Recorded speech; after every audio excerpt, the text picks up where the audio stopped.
Okay, this is like take 27 here. Alright, so you got your gun and everything's set right. I'm about out of solution. So I only put a gallon in there and I've made a lot. So, but the point is, you just take your gun and you're going to start making foam. And you make a lot of it very fast. That's a lot of foam very quickly. I mean, you're making a lot of foam, nice foam,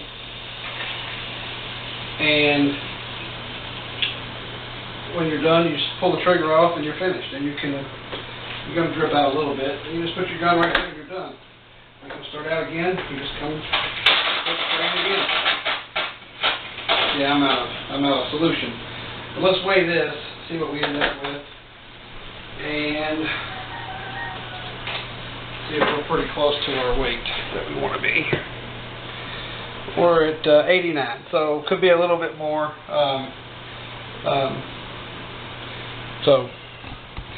But we're at 89. I don't know if you can see that.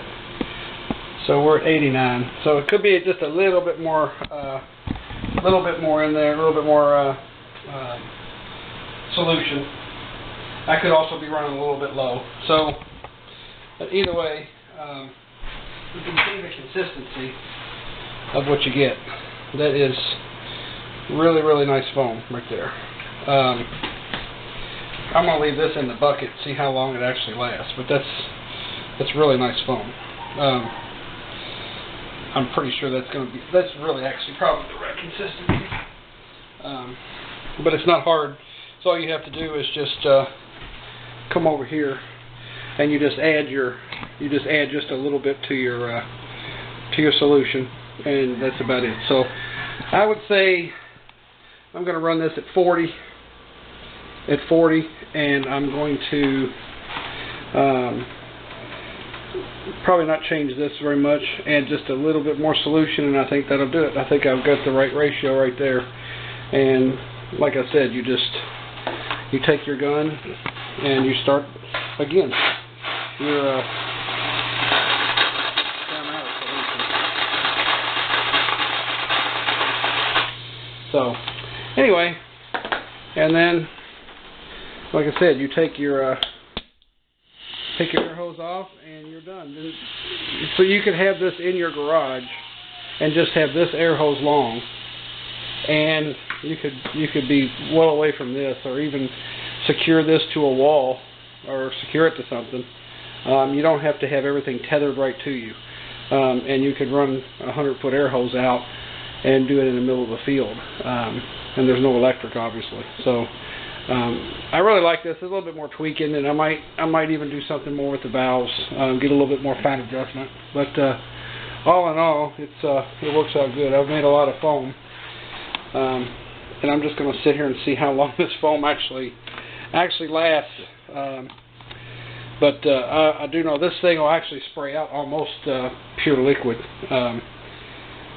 So I'm not worried about the water column pushing this out. It almost pushed. If you open this too far, it'll push out almost straight liquid. So it's definitely got enough pressure to pull that up. Or you could actually make this pipe smaller, which would probably be better.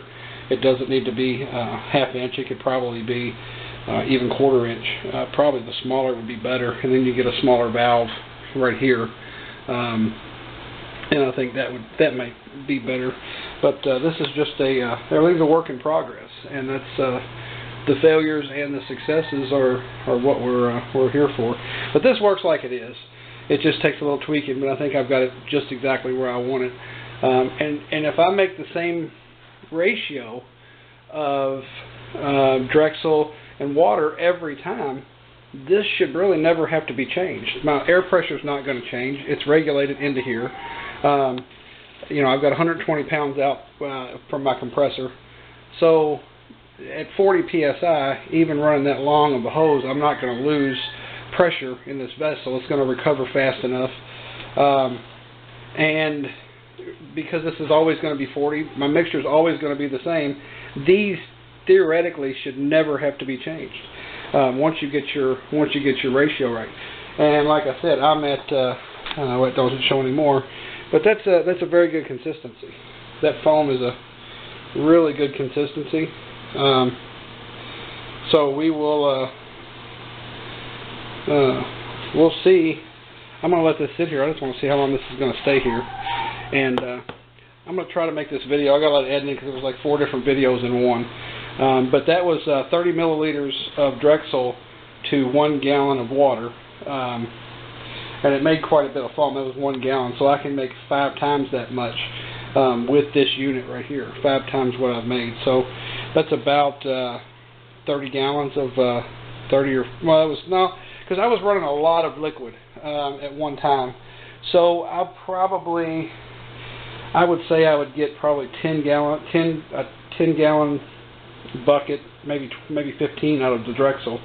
So I mean, that's a lot of foam out of this foam generator. Once I get everything set right. So let me go edit this video and put it up. Then I've got to go to sleep. I work graveyard shift, and I wanted to get at least 3 videos up today. And then maybe we'll make a mold tomorrow, and I'm going to try to use some mortar, some flooring mortar to make my see if it sticks together. So anyway, I want to see if it'll bond to the actual AirCrete. It should. So I will talk to you guys later. Welcome aboard.